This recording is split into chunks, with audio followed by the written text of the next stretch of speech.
Baik, Shalom, selamat pagi Bapak Ibu Saudara sekalian.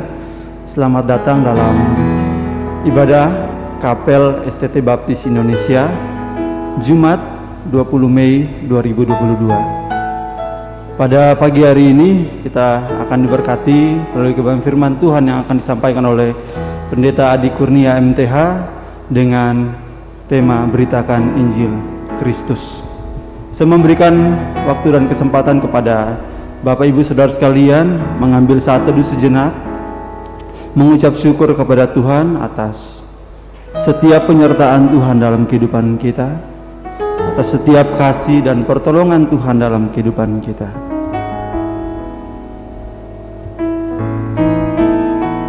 Roma 15 ayat 4-6.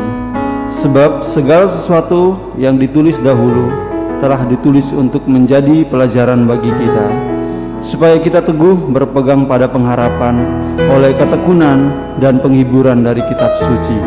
Semoga Allah yang adalah sumber ketekunan dan penghiburan mengaruniakan kerukunan kepada kamu sesuai dengan kehendak Kristus Yesus, sehingga dengan satu hati dan satu suara kamu memuliakan Allah dan Bapa Tuhan kita Yesus Kristus.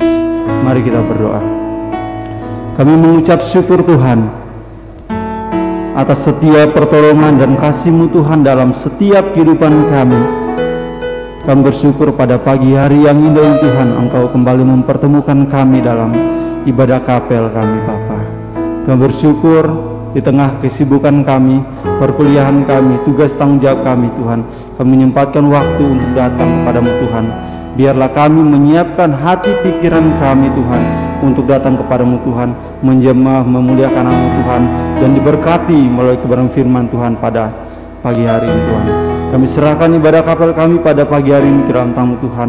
Haleluya, amin. Baik, sekali lagi shalom. Ya, saya undang semua di kapel Frank Lewis untuk bangkit berdiri. Kita akan bersama-sama memuji memuliakan nama Tuhan dari nyanyian pujian nomor 15, Puji Allah Bapa yang Maha Kuasa.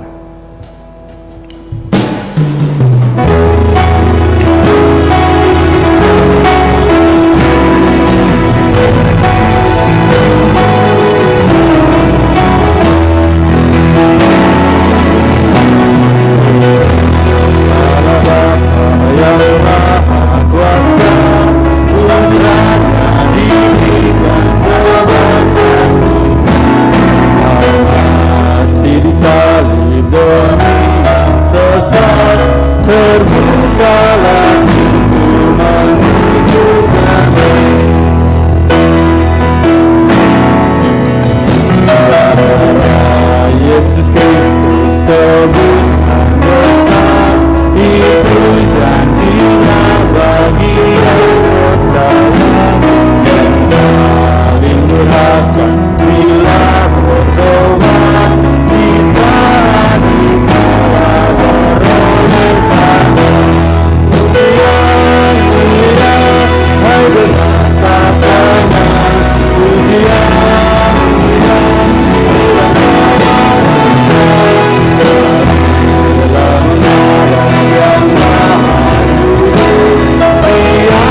Silakan duduk kembali. Dan pada pagi hari ini kita akan bersama-sama diberkati oleh kebenaran firman Tuhan. Sebelum itu kita siapkan hati kita dengan satu pujian, Kau berfirman.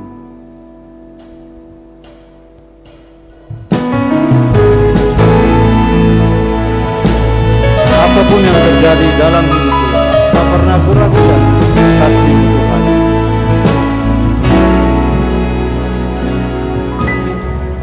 Apapun yang terjadi dalam hidupku ini, tak pernah kuragukan kasih-Mu Tuhan.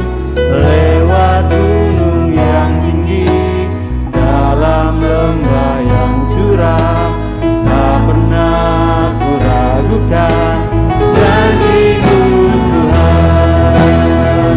Kau berfirman dan sembuhkanku, Kau bersabda dan selamatkanku. Tiada yang mustahil bagi Yesus, percaya padamu. Sekali lagi, apapun yang terjadi,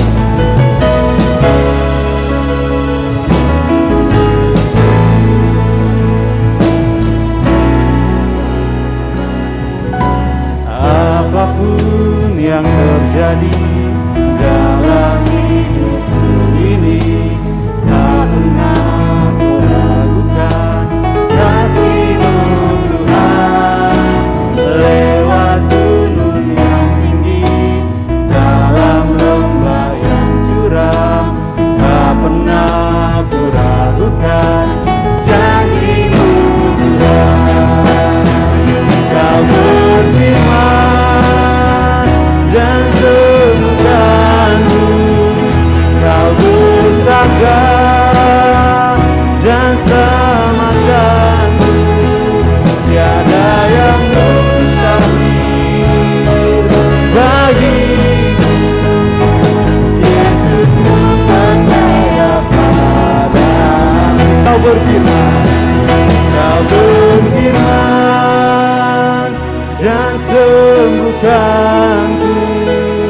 Kau bersabda dan selamatkanku. Tiada yang mustahil bagi-Mu, Yesus, ku percaya padamu. Kau berfirman dan sembuhkanku, Kau bersabda dan selamatkanku. Tiada yang mustahil bagi-Mu, Yesus, ku percaya padamu. Yesus, ku percaya padamu. Yesus, ku percaya. Yesus, ku percaya padamu. Kepada Pak Pendeta Adi Kurnia MTH, saya memberikan waktu dan kesempatan.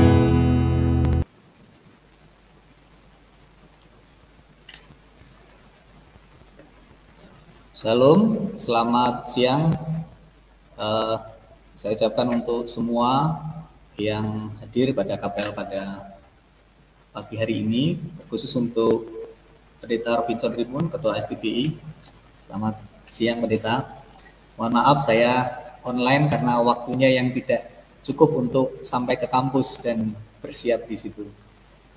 Tapi saya rasa suara saya bisa terdengar cukup jelas dan apa yang saya sampaikan tidak mengurangi kualitasnya ketika saya ada di sini maupun saya ada di situ. Karena Roh Kudus yang akan menolong kita untuk mengerti firman Tuhan dengan baik. Mari kita akan berdoa terlebih dahulu sebelum kita akan mendengar firman Tuhan. Bapa di surga, terpujilah nama-Mu, Engkau Allah Khalik langit dan bumi yang mengatur segalanya. Di tengah-tengah aktivitas kami pada hari ini, kami mengkhususkan waktu untuk datang berbakti kepadamu Tuhan. Kami rindu mendengar firman-Mu, urapi hamba-Mu dan kami semua.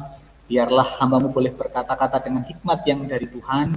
Biarlah kebenaran firman Tuhan boleh disampaikan dengan baik, sehingga firman-Mu jelas dimengerti, dan Tuhan membuat kami tergerak untuk melakukan firman Tuhan dengan taat dan setia. Kami siap Tuhan, di dalam nama Yesus kami meminta dan berdoa. Amin. Saudara yang dikasihi Tuhan, tema yang diberikan kepada saya, dan ini saya rasa menjadi tema bulanan bagi Kapel STPI, yaitu tentang memberitakan Injil. Beritakanlah Injil. Tema yang cukup umum ya, tema yang cukup umum, dan memang ini harus selalu digaungkan dan harus terus digaungkan. Mengapa? Karena mengabarkan Injil adalah amanat agung Tuhan Yesus dalam Matius 28. Sehingga apa yang sudah diamanatkan oleh Yesus itu harus terus dilakukan bagi kita untuk mengabarkan Injil. Lalu mengabarkan Injil juga seharusnya menjadi sebuah gaya hidup bagi saya dan saudara. Kita seharusnya menjadikan kegiatan aktivitas pengabaran Injil menjadi satu lifestyle, satu gaya hidup yang bisa dipakai, bisa dilakukan, dan akan terus dilakukan. Dan jangan lupa, kita bagian dari umat baptis. Ya. Seminari ini adalah seminari baptis, dan kita tahu semua bahwa umat baptis adalah umat yang injili. Sehingga seminari baptis harus menjadi panutan dalam gerakan mengabarkan Injil di Indonesia bagi seluruh umat. Karena baptis adalah Injili, artinya baptis ini hidup berpedoman pada Injil dan hidup untuk memberitakan Injil. Jadi kita melihat pentingnya pemberitaan Injil. Dan yang terakhir, Sivitas Akademika STPI harus menjadi teladan dalam gerakan mengabarkan Injil. Tema ini tema yang menarik Bapak Ibu Saudara, karena selalu mengingatkan saya ketika saya ada di bangku S1 STPI ya. Waktu itu saya ingat saya masuk STPI tahun 2000, lalu sekitar tahun 2002 kalau tidak salah, waktu itu ada kebijakan disiplin akademik STPI yang mewajibkan mengumpulkan kartu biru. Kartu biru, bukan kartu kuning ya, kartu merah, tetapi kartu biru. Dan kartu biru itu berisi data PI ya, data PI. Jadi ada nama, ada kapan PI, lalu responnya seperti apa. Lalu saya ingat dulu juga di STPI pada masa saya dulu ada UKM, unit kegiatan mahasiswa, namanya UKM PI ya, UKM Pengabaran Injil. Saya masih ingat pada waktu itu ketika masih ada pendeta Greg yang jadi bagian dari STPI, memboyong tim setiap kali acara itu ke tempat-tempat keramaian, kadang ke Simpang 5, kadang ke Tugu Muda, kadang ke beberapa tempat yang lain untuk melakukan dropping pengabaran Injil. Nah, ada kisah yang menarik ketika dropping di Simpang 5 itu, Pendeta Greg dan Ibu Sally pada waktu itu masuk ke Hotel Ciputra. Di sana berdoa mencari orang yang bisa diceritai Injil gitu ya. Dan ternyata yang ditemukan adalah kakak saya, kakak ipar saya yang waktu itu bekerja di Hotel Ciputra menjadi barboy. Kakak saya ini sudah Kristen, lalu mendengar penjelasan firman Tuhan oleh Pak Greg itu, imannya justru semakin bertumbuh. Dan itu pengalaman-pengalaman yang hebat saudara, bagaimana ketika STPI ini menjadi pionir, bahkan menjadi teladan, menjadi pola, ada banyak hal yang sudah dilakukan, dan sampai sekarang pun kita terus berkomitmen untuk melakukan aktivitas yang namanya pengabaran Injil ini. Baik dosennya, baik mahasiswanya, yang masih di kampus maupun yang sudah ada di tempat pelayanan masing-masing. Nah, saudara sekalian yang dikasihi Tuhan, saya ingin mengajak kita memperhatikan Sesungguhnya ketika kita melakukan aktivitas pekabaran Injil, ada hal penting yang perlu kita perhatikan. Ada hal penting yang perlu diperhatikan, saudara. Sama seperti apa yang dipesankan Paulus kepada anak rohaninya, yaitu Timotius, melalui suratnya yang kedua. Kita akan membuka bersama dari 2 Timotius 4 ayat 1 sampai dengan ayat yang kelima. 2 Timotius 4 ayat 1 sampai ayat yang kelima. Mari kita akan melihat hal ini. Hal yang pertama, saudara, ada pada ayat 1. Di sana dikatakan, di hadapan Allah dan Kristus Yesus yang akan menghakimi orang hidup dan mati, aku berpesan dengan sungguh-sungguh kepadamu demi penyataannya dan demi kerajaannya. Hal yang pertama yang perlu dimiliki oleh kita, yang perlu kita perhatikan dalam melakukan pekabaran Injil adalah pentingnya komitmen. Pentingnya komitmen. Apa itu komitmen? Komitmen kalau diterjemahkan secara arti kata, itu berarti hubungan keterikatan terhadap sesuatu yang berdampak pada serangkaian pemikiran dan tindakan. Jadi komitmen itu hubungan keterikatan terhadap sesuatu yang berdampak pada serangkaian pemikiran dan tindakan. Sama seperti saya punya komitmen terhadap pernikahan. Saya terikat terhadap pernikahan itu. Saya terikat oleh dua hal di dalam pernikahan. Yang pertama, saya terikat oleh kasih, oleh cinta. Yang kedua, saya terikat oleh janji. Ya, saya terikat oleh janji. Sehingga itu yang membuat saya tetap berkomitmen pada pernikahan. Ketika saya terikat oleh kasih, oleh cinta saya selalu mengingat bagaimana saya mencintai istri saya. Saya selalu mengingat bagaimana saya mencintai anak-anak saya. Sehingga apapun yang saya lakukan, ketika saya mengingat komitmen saya terhadap keluarga, saya selalu berusaha menempatkan itu sebagai prioritas. Ya, sebagai prioritas.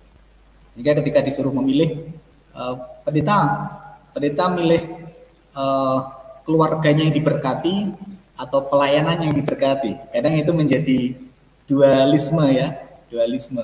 Keluarganya diberkati atau pelayanan yang diberkati. Tetapi kan kita pengennya dua-duanya. Keluarganya diberkati, pelayanannya juga diberkati. Tetapi kita sudah melihat banyak hal di luar sana. Ada orang yang pelayanannya diberkati luar biasa, tetapi ada beberapa hal yang hilang dalam kehidupan keluarganya. Mungkin waktu perhatiannya, saat-saat indah yang seharusnya itu menjadi bagian dari keluarga justru terlewatkan. Dan penyesalan itu datang di akhir, ya, datang di akhir. Padahal ketika kita berkomitmen dalam pernikahan, ketika saya meminang istri saya berkata, yang kedua juga diikat oleh janji. Ada janji yang mengikat saya.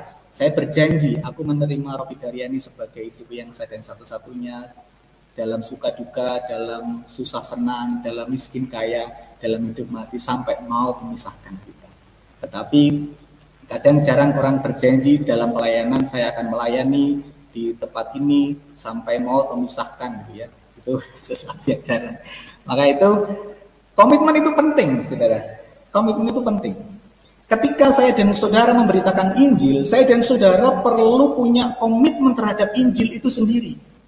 Artinya kita perlu punya ikatan yang kuat dengan Injil itu sendiri. Paulus mengingatkan Timotius tentang identitas diri mereka. Di situ dikatakan di hadapan Allah dan Kristus, gitu ya. Seolah-olah Paulus ingin mengingatkan siapa kita ini. Bahwa kita itu terikat pada Allah, kita terikat pada Kristus, kita terikat pada penyataannya, kita terikat kepada kerajaannya. Sehingga ketika kita memberitakan Injil, sesungguhnya kita harus terikat pada Injil itu sendiri, kita harus menghidupi Injil itu sendiri. Saudara, ketika kita memberitakan Injil, sesungguhnya kita beritakan itu kan tentang siapa Kristus, bagaimana karya keselamatan yang dianugerahkan bagi seluruh umat manusia, bagaimana kuasa kebangkitan dan penyertaan Roh Kudus itu yang mengubah kita yang lebih dahulu menerima dan percaya, sehingga apa yang kita rasakan, apa yang kita hidupi itu, apa yang kita nikmati itu mampu kita beritakan kepada orang lain. Jadi saudara, komitmen itu satu hal yang penting. Keterikatan yang kuat terhadap Injil itu satu hal yang penting. Menerima, mempercayai, menghidupi anugerah keselamatan, sehingga saya dan saudara menjadi pribadi yang berpengharapan, sehingga saya dan saudara menjadi pribadi yang mampu hidup menjadi representasi Kristus di tengah-tengah dunia ini, mampu menjadi garam dan terang.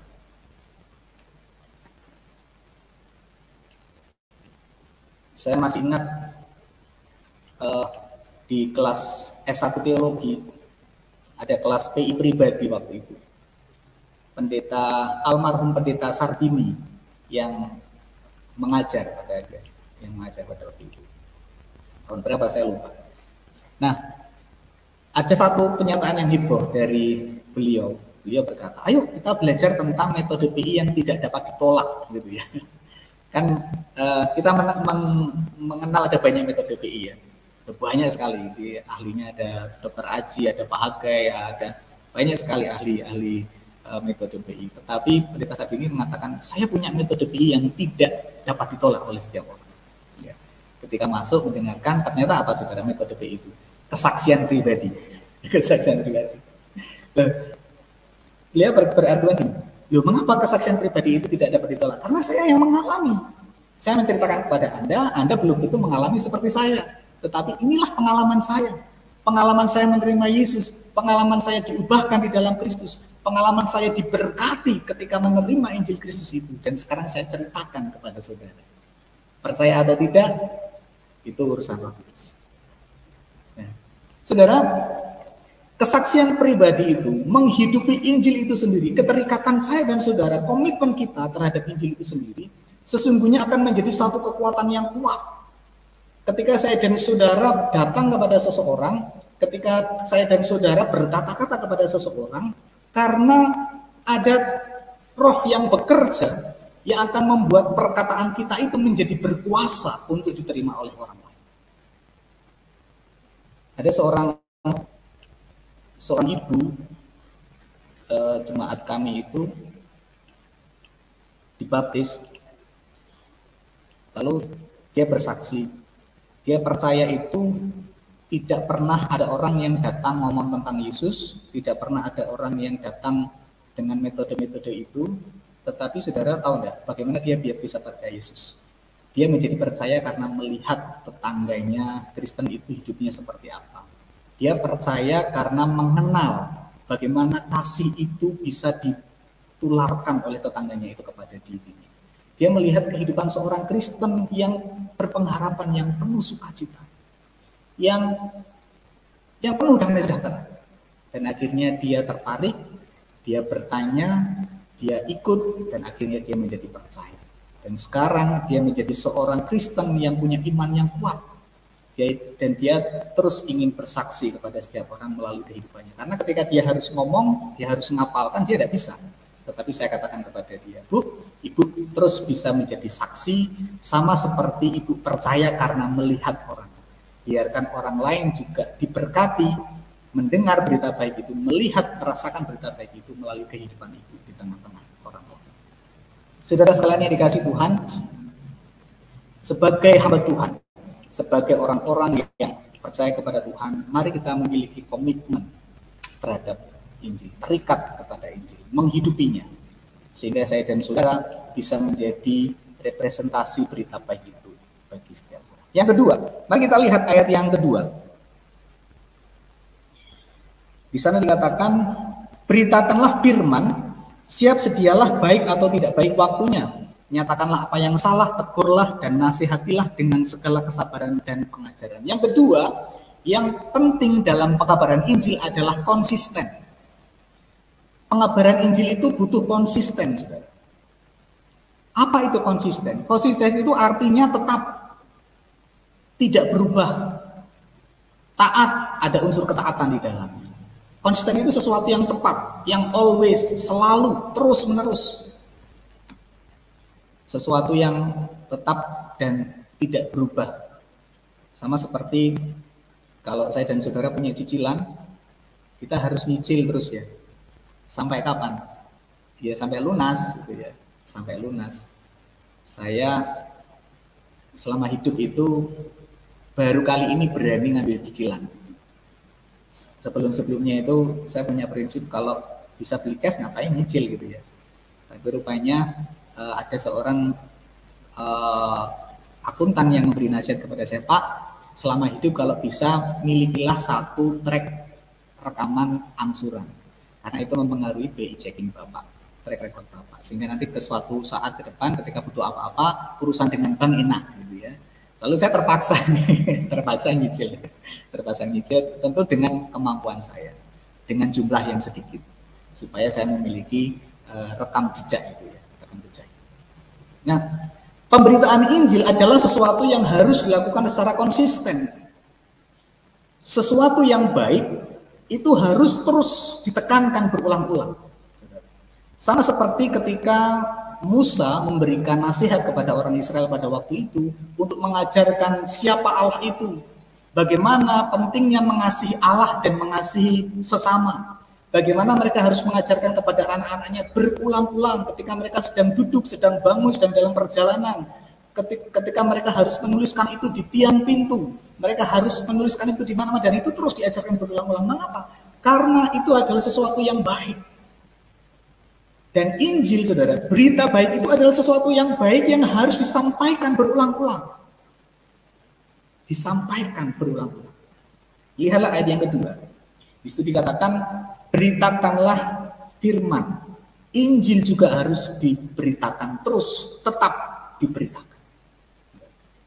Setiap hari, setiap saat. Saya salut dengan salah satu jemaat saya yang setiap pagi itu selalu pasang status WA ayat-ayat Alkitab itu ya. Lalu saya tanya ke dia, kamu kok pasang ayat ini punya tujuan apa? Gitu ya. Dia berkata apa? Saya ingin bersaksi setiap hari melalui media. Dan dia konsisten itu terus. Setiap jam 5:30 itu selalu sudah muncul statusnya. Wah, ayat ya. Sudah muncul ayat itu. Kadang saya kalah cepat. Kadang saya kalah cepat. Bahkan di situ dikatakan, siap sedialah baik atau tidak baik waktunya. Dalam segala situasi, saya dan saudara harus tetap konsisten menyampaikan berita baik itu. Baik kita sedang sakit, baik kita sedang dalam musibah, baik kita sedang dalam satu persoalan, saudara, kita harus terus konsisten menyampaikan berita baik. Karena mungkin apa yang kita alami itu justru menjadi satu metode dalam tanda kutip untuk kita sampaikan, untuk berita baik itu tersampaikan bagi orang-orang yang ada di sekitar kita. Lalu berita baik itu harus konsisten. Di situ dikatakan, nyatakanlah apa yang salah, tegurlah dan nasihatilah dengan segala kesabaran. Berita baik itu harus disampaikan apa adanya. Ketika itu memang membuat orang sadar akan dosanya, membuat orang harus meninggalkan segala kehidupan lamanya untuk hidup di dalam Kristus, dalam kebenaran. Ketika seseorang itu harus dicelikkan akan dosanya selama ini, maka sampaikanlah dengan apa adanya. Konsisten. Sama seperti firman itu memang tajam, tegas. Seperti 2 Timotius 3 ayat 16, memberikan pengetahuan, memberikan didikan, memberikan ajaran. Injil berita baik itu sampaikan apa adanya. Sampaikan apa adanya. Konsisten. Injil seperti itu, tidak usah dimodifikasi, tidak usah ditambahi embel-embel yang lain. Kalau ikut Yesus, kalau percaya Yesus, nanti pasti hidupnya diberkati. Memang pasti diberkati. Kalau percaya Yesus, nanti saudara akan mengalami ini dan lain dan sebagainya. Sampaikan Injil itu apa adanya, konsisten. Isinya bahwa Allah sudah datang ke dunia, memberikan anugerah keselamatan. Setiap orang yang percaya kepadanya mendapatkan jaminan keselamatan. Saya sudah membuktikannya, saya sudah diberkati, hidup di dalam Kristus, dan saya percaya saudara juga pasti mengalaminya. Memang banyak persoalan, banyak tantangan ikut Yesus. Dan itu bisa kita sampaikan kepada saudara. eh, keluarga bapak saya itu hampir semuanya belum percaya Kristus. Dari 13 anak bapak saya ragil, itu hanya bapak saya sendiri yang percaya Yesus. Lalu bapak mertua saya dari 11 bersaudara, itu hanya bapak mertua saya yang percaya Yesus. Lalu itu menjadi berkat bagi saya dan istri dan keluarga. Mengapa? Karena dengan banyaknya keluarga yang belum percaya, saya ditantang untuk konsisten terus menyampaikan berita baik itu kepada keluarga saya. Jadi setiap kali Lebaran saya selalu berkunjung, setiap kali ada waktu saya selalu berkunjung, baik ke Jepara, ke Bumen, ke Pati gitu ya. Karena kebanyakan mereka belum percaya Yesus. Dan ada hasil yang luar biasa, ada berkat yang luar biasa, ada beberapa 1-2 orang walaupun belum semua yang percaya kepada Tuhan. Jadi saudara sekalian yang dikasih Tuhan, pekabaran Injil itu perlu konsisten, terus dilakukan, terus menerus. Dan ketiga, yang terakhir, ayat yang kelima. Jangan dikatakan, tetapi kuasailah dirimu dalam segala hal, sabarlah menderita, lakukanlah pekerjaan pemberitaan Injil, dan tunaikanlah tugas pelayananmu. Yang ketiga yang penting dalam pekabaran Injil adalah pentingnya kompeten. Kompeten itu artinya cakap, artinya menguasai, ya, menguasai. Sama seperti seorang sopir mobil profesional dan sopir mobil yang pemula. Kayak kemarin ada kecelakaan 2 atau 3 hari lalu di dekat Bogota itu, rupanya yang satunya pemula, yang satunya profesional gitu ya. Yang profesional itu santai ketika terjadi crash tabrakan itu, sementara yang pemula panik gitu ya. Dan memang kesalahan dari yang sopir mobil pemula itu. Nah, di situ dikatakan kuasailah dirimu. Saya dan saudara perlu cakap menguasai diri, punya integritas yang baik seperti yang dijelaskan tadi di bagian yang pertama, punya komitmen yang baik yang ditunjukkan melalui integritas yang baik sebagai seorang anak Tuhan, sebagai seorang hamba Tuhan. Artinya saya dan saudara harus bisa menguasai diri untuk bisa memiliki karakter seperti Kristus. Seperti Kristus. Turunkan ego, turunkan kedagingan saya dan saudara, hilangkan itu semuanya. Ada banyak orang yang menyandang status sebagai hamba Tuhan, menyandang status sebagai seorang penginjil, tetapi dalam beberapa hal karakternya kurang mencerminkan bagaimana Kristus tercermin melalui kehidupannya. Mungkin masih sering emosional gitu ya, masih sering marah dan lain sebagainya. Nah, selain saya dan saudara bisa menguasai diri kita, saya dan saudara juga bisa cakap menguasai bagaimana saya dan saudara bisa melakukan pekerjaan pemberitaan Injil itu. Artinya ini baru berbicara mengenai metode, gitu ya. Di situ dikatakan lakukanlah pekerjaan pemberitaan Injil dan tunaikanlah tugas pelayanan. Saya dan saudara perlu menguasai bagaimana cara memberitakan Injil. Saya dan saudara perlu menguasai bagaimana menunaikan tugas pelayanan kita. Ada banyak cara yang bisa kita pakai untuk menyampaikan berita baik kepada orang lain. Ketika kita ada di seminari, itu diajak banyak sekali. Jangan sampai lewat. Ya. Kalau ibarat makanan itu menu, kalau bisa cicipilah semua menu itu. Jangan sampai ada yang kelewat. Ya. Dicicipi semua. Oh, menu ini gini. Sama seperti metode pekabaran Injil, sebanyak mungkin pelajari itu. Sebanyak mungkin pelajari itu. Justru kalau mungkin Tuhan berikan kita hikmat, kita bisa berkreativitas menciptakan metode pekabaran Injil sendiri. Ada satu orang yang punya metode PI yang unik, saudara. Saudara tahu apa metode PI-nya namanya? Namanya metode PI provokatif. Metode PI provokatif. Ya. Loh, mengapa dikatakan metode PI provokatif? Dia bercerita kepada saya, ini metode saya itu PI provokatif. Loh, gimana tuh? Kalau saya lihat orang misalnya Jumat tidak sembahyang, lalu dia tidak pernah sembahyang gitu ya. Saya katakan, kamu daripada tidak sembahyang, kamu kan masih punya Tuhan. Mending kamu sembahyang ke gereja saja, gitu ya. Jadi yang memprovokasi orang lain. Kalau ada orang daripada melakukan kewajiban agamanya semu-semu gitu ya, abu-abu gitu ya, daripada kamu tidak yakin dengan kepercayaan, udah kamu ikut saya saja. Ngapain kamu belajar sesuatu yang tidak pasti? Kamu ikut saya saja ke yang pasti. Jadi dia sederhana seperti itu juga. Dia menyebut itu metode yang provokatif. Jadi dia berusaha mengajak orang untuk mengikuti dia, untuk mengikuti cara dia, bagaimana dia menjalani kehidupan percaya kepada Yesus, bagaimana dia menjalani kehidupan untuk menikmati, meneladani Yesus dan diberkati di dalam Tuhan Yesus. Bahkan Paulus pun juga secara tidak langsung memberikan nasihat bagaimana dia bisa menjadi seperti, ketemu dengan berbagai macam orang yang ditemui pada waktu itu. Ketika dia ketemu dengan orang Yahudi, dia menjadi seperti orang Yahudi. Ketika dia bertemu dengan orang yang tidak hidup di bawah hukum Taurat, dia menjadi seperti itu. Tetapi dia tidak meninggalkan identitasnya. Tujuannya untuk apa? Untuk influence dan untuk take, untuk mengambil, untuk mempengaruhi, untuk membawa mereka keluar. Supaya mereka juga memiliki pemahaman dan kehidupan yang sama seperti Paulus. Sama seperti juga saya dan saudara. Ketika saya dan saudara memberitakan Injil, sesungguhnya kita ingin mengajak orang lain untuk menjadi seperti kita, yang percaya kepada Tuhan Yesus, yang hidup di dalam Kristus dan diberkati di dalam Kristus. Maka itu, kompeten itu penting. Kita perlu menguasai baik diri kita, bagaimana caranya supaya Injil itu dapat terus diberitakan. Saudara sekalian yang dikasih Tuhan, mari kita memberitakan Injil Kristus terus menerus dengan komitmen, dengan konsisten, dan dengan kompeten, supaya semakin banyak orang dimenangkan, semakin banyak orang menjadi seperti kita yang hidup berpengharapan dan hidup berkemenangan. Mari kita akan duduk kepala kita.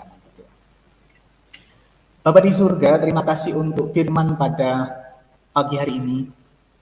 Engkau terus mengingatkan kami dan Roh Kudus terus mengobarkan semangat kami untuk menceritakan berita baik, pekabaran Injil kepada setiap orang.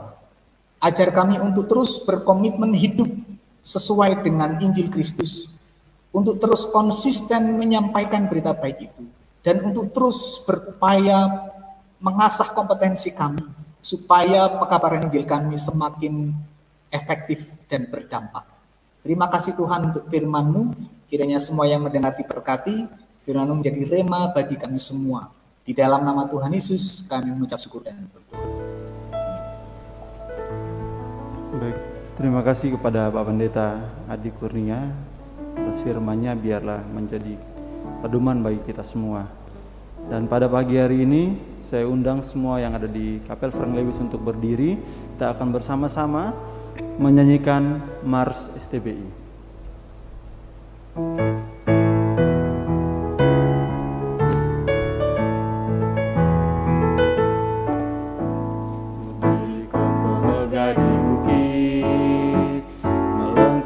Mereka yang terpanggil untuk bekerja di ladang Tuhan, cakap dan cukup ilmu serta jujur, melayani sebagai abdi Tuhan, bagi hormat dan kemuliaan-Nya.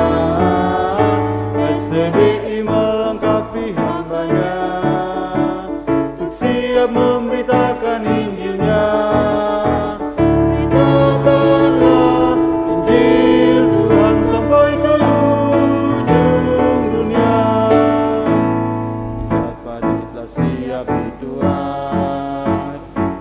Tersedia cukup penuhan, lihat banyak jiwa kan binasa, tiada pengharapan hidup yang kekal. Satukan hati bergandeng tangan, angkatlah jiwa yang kan binasa. STBI melengkapi hamba-Nya untuk siap memberitakan Injil-Nya.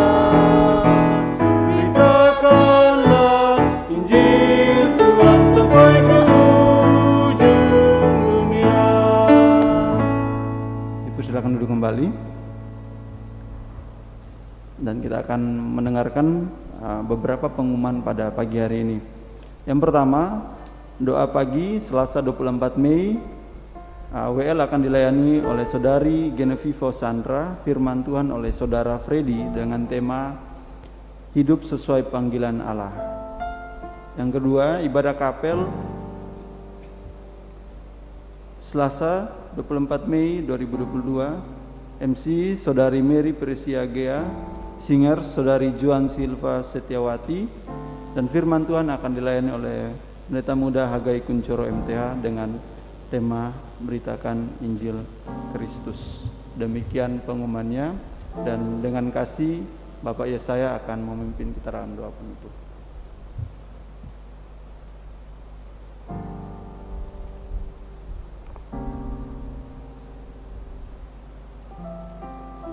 Ya, baik Bapak Ibu Saudara, sebelum kita menutup dalam doa ada dua pengumuman yang saya sampaikan. Yang pertama berkenaan tentang keuangan. Dari bagian keuangan sudah melakukan update tagihan pembayaran kuliah semester lalu, karena semester ini kita ada perubahan sistem akademik, jadi tagihan di Siakat yang lama sudah diupdate. Jadi teman-teman yang masih memiliki tagihan di semester yang lama yang belum dibayarkan bisa dicek, silahkan dicek, dan nanti kalau ada mungkin kesalahan pencatatan bisa dikonfirmasi ke Ibu Fisiatri, ke bendahara gitu ya. Jadi silahkan dicek di Siakat masing-masing ada tagihan atau tidak untuk semester yang lalu, tagihan lama gitu ya. Ditulisnya di Siakat yang baru itu tagihan lama, jadi semester yang lalu dan semester-semester sebelumnya gitu ya. Silahkan dicek dan dikonfirmasi. Itu yang pertama. Kemudian yang kedua, saya mewakili bidang penerbitan dan juga Wakil Ibu Sari menyampaikan bahwa ada buku yang diterbitkan oleh penerbit STBI Semarang, buku dari Paul Wasser, Gereja Kristus Secara Kristus, yang akan dibagikan secara gratis kepada seluruh mahasiswa dan alumni dan hamba Tuhan dari Gereja Baptis begitu ya. Jadi silahkan teman-teman yang tidak berada di kampus untuk mendata alamat pengiriman. Jadi saya akan kirimkan di YouTube stbi.ac.id/buku gitu ya. Silahkan menuliskan alamat pengiriman, baik itu rekan-rekan mahasiswa maupun alumni dan hamba Tuhan yang mengikuti sekarang. Silahkan dituliskan, nanti tim akan mengirimkan ke alamat yang sudah dituliskan gitu ya. Jadi ada kurang lebih sekitar 200 buku yang disiapkan untuk dikirimkan untuk teman-teman yang di asrama, yang di lingkungan kampus sudah. Untuk Bapak Ibu dosen tidak perlu ikut menuliskan karena sudah ada database alamat, jadi akan dikirimkan oleh tim langsung. Tapi yang perlu dikirimkan adalah rekan-rekan mahasiswa yang tidak tinggal di asrama dan juga yang hamba Tuhan dan alumni yang ada di luar gitu ya. Mungkin cukup sampai di sini pengumumannya. Mari kita akhiri kapel kita dalam doa. Mari kita berdoa. Bapa Surgawi, Allah yang kami sembah di dalam nama Tuhan Yesus Kristus, kami mengucap syukur untuk kesempatan boleh bersekutu bersama-sama. Kami boleh merenungkan kebenaran firman Tuhan, untuk kami belajar terus memberitakan Injil, mengucap syukur untuk Pendeta Adi Kurnia yang sudah menyampaikan kebenaran firman Tuhan. Kiranya Allah akan terus memberkati beliau dalam pelayanannya, dalam tugas dan tanggung jawab sebagai dosen, dalam kehidupannya. Tuhan akan terus sertai, Tuhan akan terus jagai, Tuhan akan terus berkati. Menyerahkan kami semua yang saat ini mengikuti ibadah, baik itu di kapel maupun secara daring. Tuhan akan memampukan kami untuk melakukan setiap kebenaran firman Tuhan ini, memberitakan Injil dimanapun Tuhan tempatkan kami, sehingga nama Tuhan dipermuliakan melalui setiap kehidupan kami. Terima kasih Bapak. Sebentar kami akan melanjutkan aktivitas kami, juga kami akan melayani Tuhan dalam pelayanan weekend. Tuhan berkati masing-masing dari kami, sehingga apapun yang kami lakukan, apapun yang kami kerjakan, semuanya hanya untuk hormat dan kemuliaan nama Tuhan. Terima kasih Bapak, terpujilah namamu. Di dalam nama Tuhan Yesus kami berdoa. Amin. Doa nikmat.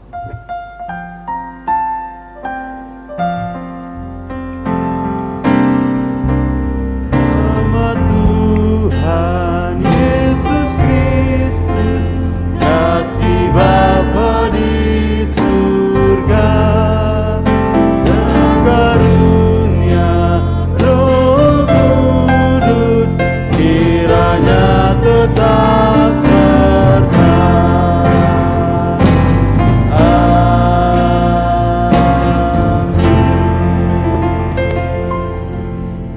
ibadah kapel selesai. Tuhan Yesus memberkati.